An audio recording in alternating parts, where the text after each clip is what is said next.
की बड़ी अपडेट आप तक पहुंचा रहे हैं, जहां हरियाणा में बीएसपी और इनेलो का गठबंधन हुआ है। इनेलो बीएसपी की साझा प्रेस कॉन्फ्रेंस की घोषणा हुई है। इनेलो नेता अभय चौटाला ने यह घोषणा की है। गठबंधन का सीएम चेहरा अभय चौटाला होंगे, ये आकाश आनंद की तरफ से कहा गया।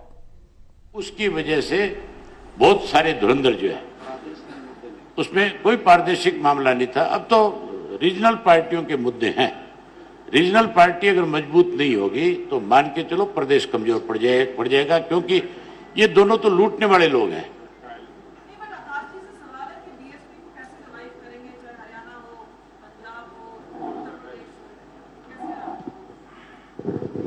देखिए, जैसा बहन जी ने 23 तारीख की एक नेशनल बैठक हुई थी, उसमें पार्टी के सभी स्टेट के वरिष्ठ लोग मौजूद थे।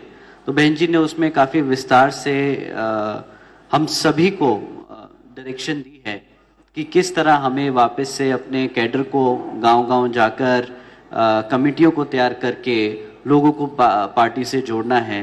जो मान्यवर साहब श्री काशीराम जी ने काम किया, जो आदरणीय बहन जी ने अपनी 4 बार की सरकार में काम किया, उन सब कामों के बारे में बताकर लोगों को जो अभी वर्तमान की भाजपा सरकार है उसके गलत तौर तरीकों से, उनकी गलत नीतियों के बारे में अवगत कराकर पार्टी से जोड़ेंगे हम और उसी तरीके से आगे पार्टी को बढ़ाएंगे। जी।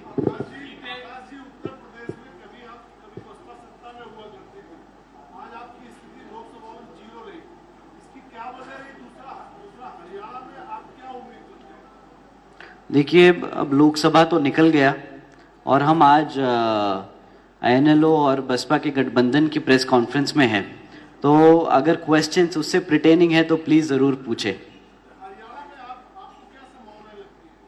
जी देखिए, जैसे हमने पहले कहा कि इस बारी अभय चौटाला जी ने भी, आदरणीय अभय चौटाला जी ने भी यही कहा है कि जिस तरह यहाँ पर कांग्रेस और भाजपा ने हरियाणा की जनता को लूटने का काम किया है, उसी उन्हीं मुद्दों को हम लेकर यहाँ हरियाणा में गांव-गांव जाएंगे और लोगों को जोड़कर, पार्टी से जोड़कर, दोनों पार्टियों से जोड़कर यहाँ पर लोगों को अवगत कराकर यहाँ पे अच्छे मजबूत कैंडिडेट को उतार कर हम उन्हें जिताने का काम करेंगे। हमें पूरी उम्मीद है कि जनता इस बारी सही पार्टी को वोट देगी, सही गठबंधन को वोट देगी।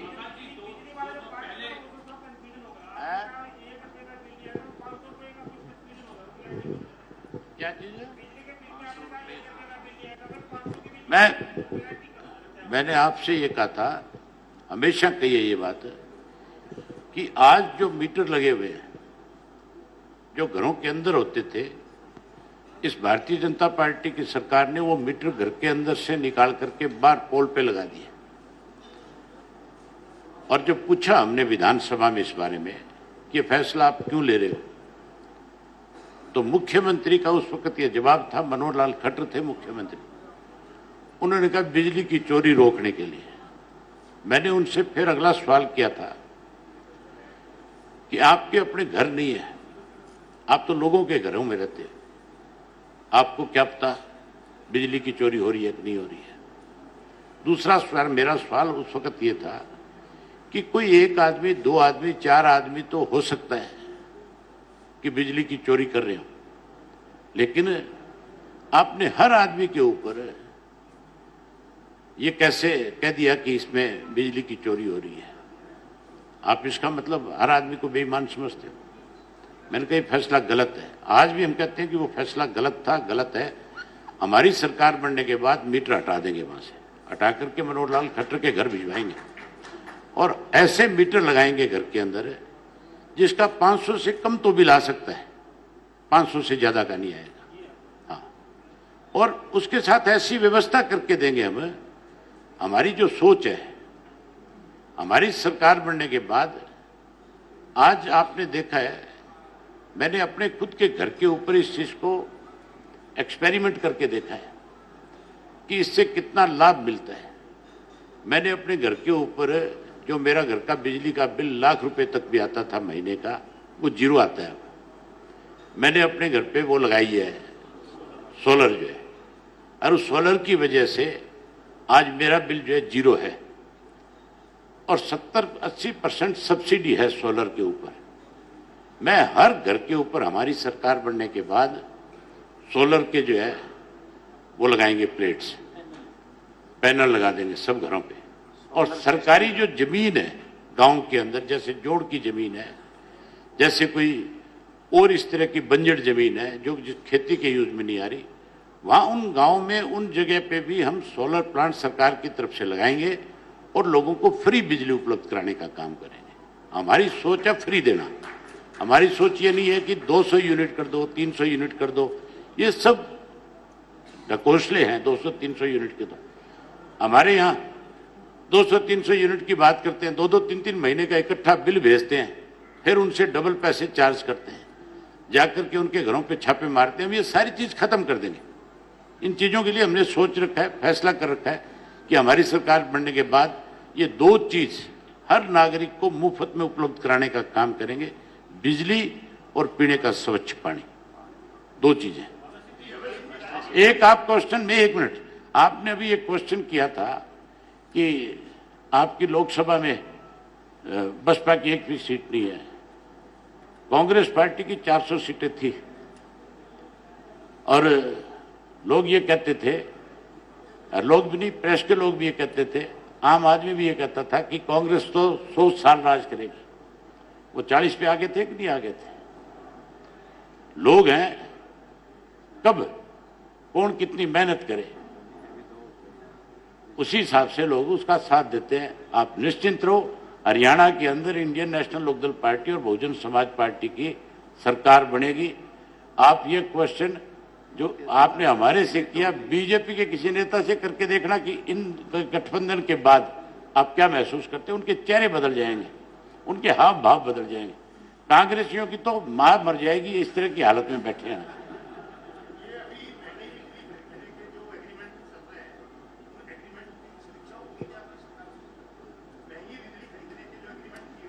सब खत्म कर देंगे हम। जो है पहले भी बिजली हमारी गवर्नमेंट जब होती थी, चाहे वो 77 की थी, चाहे 87 की थी, चाहे 2000 की थी, हर पत्रकार इस बात का गवाह है, हर नागरिक हरियाणा का गवाह है।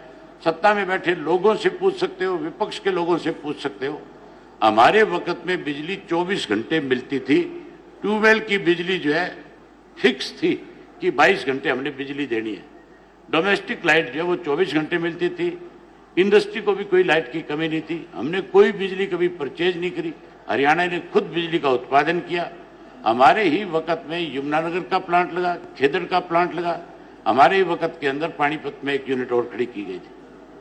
हमने हमेशा कैसे लोगों को ज्यादा फैसिलिटी दी जाए, सरकार ने उस पर काम किया, ना कि सरकारी पैसे का दुरुपयोग हुआ जो आज हो रहा है।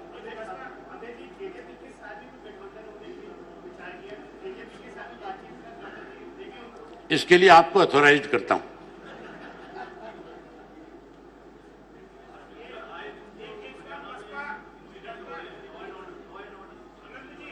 मैंने बताया कि लॉ एंड ऑर्डर जो है तब तक ठीक नहीं हो सकता जब तक सरकार का संरक्षण खत्म नहीं होगा।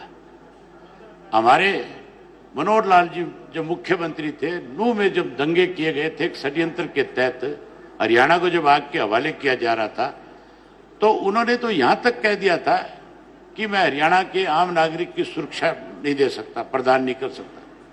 तो मुख्यमंत्री अगर इस तरह की बात कहेगा तो फिर लॉ एंड ऑर्डर की हालत तो आप अपने आप समझ सकते हो कितनी खराब हो सकती है।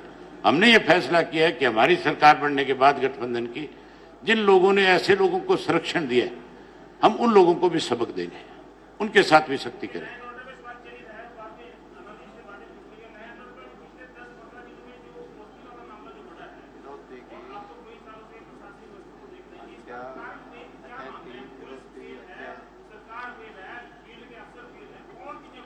सरकार जिम्मेवार है 100% इसके लिए।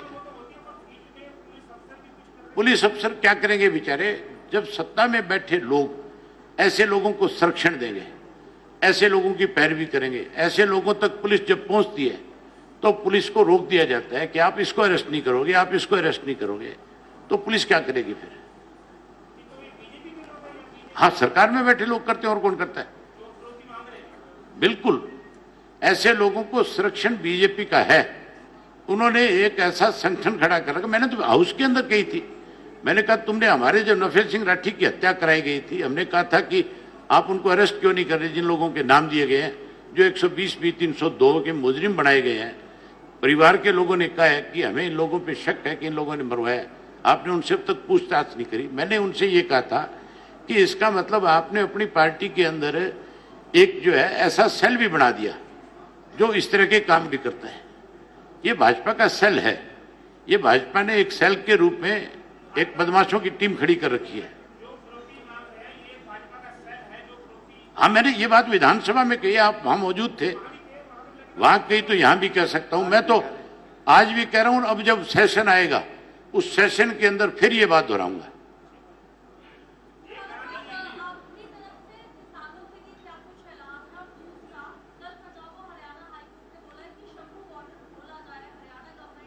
हम कोर्ट के फैसले का बहुत स्वागत करते हैं और किसान जब दिल्ली जाएगा, दिल्ली के बॉर्डर पे जाकर के फिर अगर लड़ाई लड़ेगा तो फिर हम किसान के साथ खड़े होंगे मजबूती से। हम किसानों की हर मांग के हक में हैं।